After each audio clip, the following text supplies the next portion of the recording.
Salut guys, j'espère que ça va bien.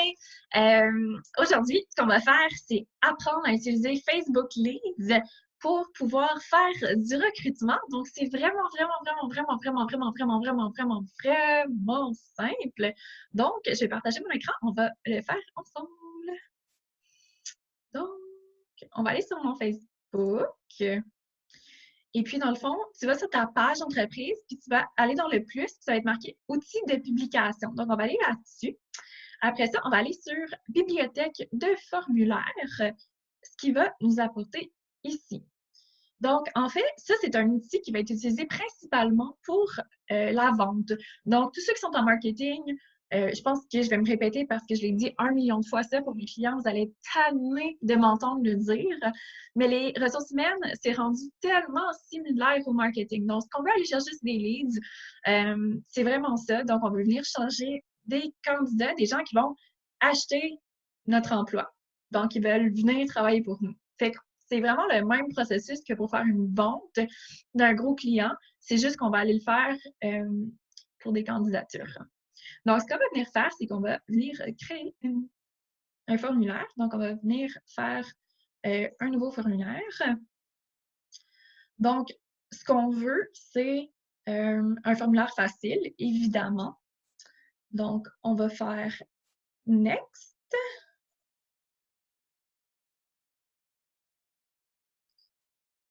OK. Fait qu'on va dire avis de recherche.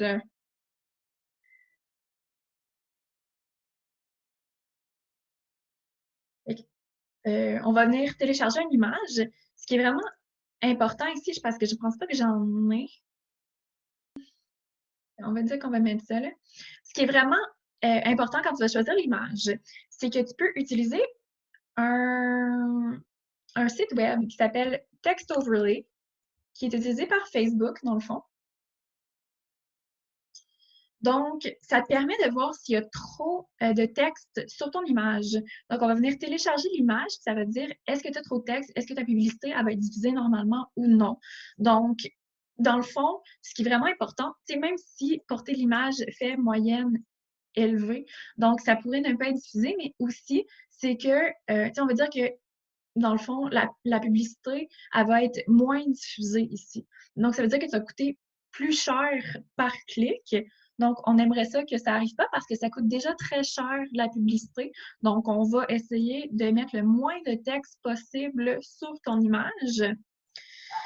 Donc, tu vois, ça, il y a beaucoup trop de texte. C'est sûr que ce ne serait pas utilisable du tout.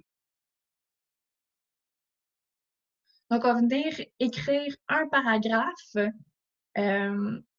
justement, là, comme quoi qu'on recherche. Donc, toute notre description de poste ici.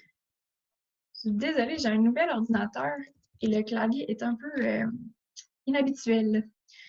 Donc, de poste. Donc, on veut, oui, l'adresse courriel, oui, le nom, mais on veut aussi le numéro de téléphone. Dans le fond, on va être capable de contacter les candidats. C'est vraiment simple. Donc, ça, c'est pour ça qu'on a leur numéro de téléphone. Les gens vont postuler. On va avoir leur nom, leur numéro de téléphone et leur courriel, bien important. Je sais que tu me dis, mais là, Kim, j'ai son numéro de téléphone, j'ai pas vraiment besoin de son courriel. C'est ça.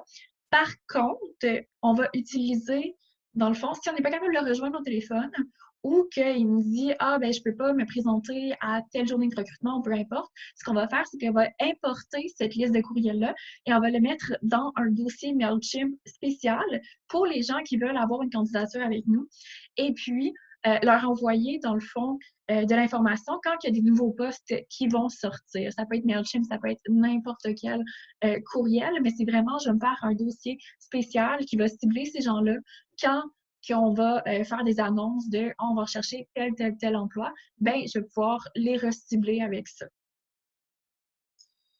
Comme ça, dans le fond, ils sont tout le temps au courant, puis si jamais ils ont des amis qui cherchent des emplois, ben ça les tient au courant également. Donc, politique de confidentialité. Donc, vous l'envoyez sur votre site web qui explique en gros votre politique de confidentialité. Vous pouvez ajouter une décharge également, si vous voulez.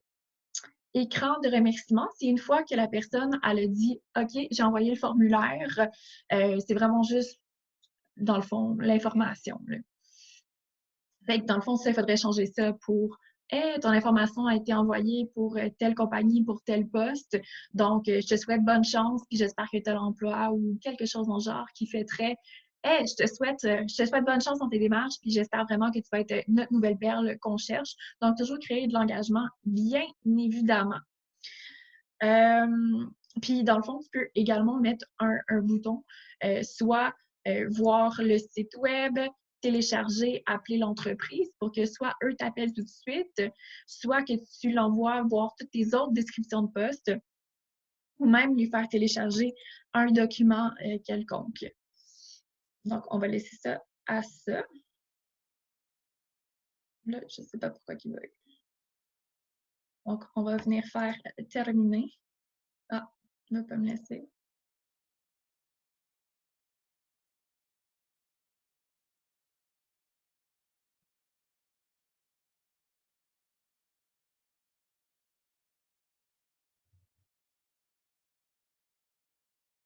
Un partout, là, j'ai de la misère à écrire mon nom.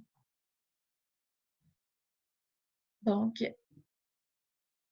parfait. Là, ça va prendre quelques petites minutes avant d'afficher, mais normalement, dans le fond, vous allez recevoir des formulaires. Donc, vous allez pouvoir télécharger. C'est vraiment un fichier CSV. Donc, vous allez voir le nom de la personne, vous allez voir son nom, son numéro de téléphone, son adresse courriel. Puis, comme je dis, l'image doit toujours être avec le moins de texte possible. On peut utiliser ça et la publiciser également. Donc, ça aussi, c'est incroyable.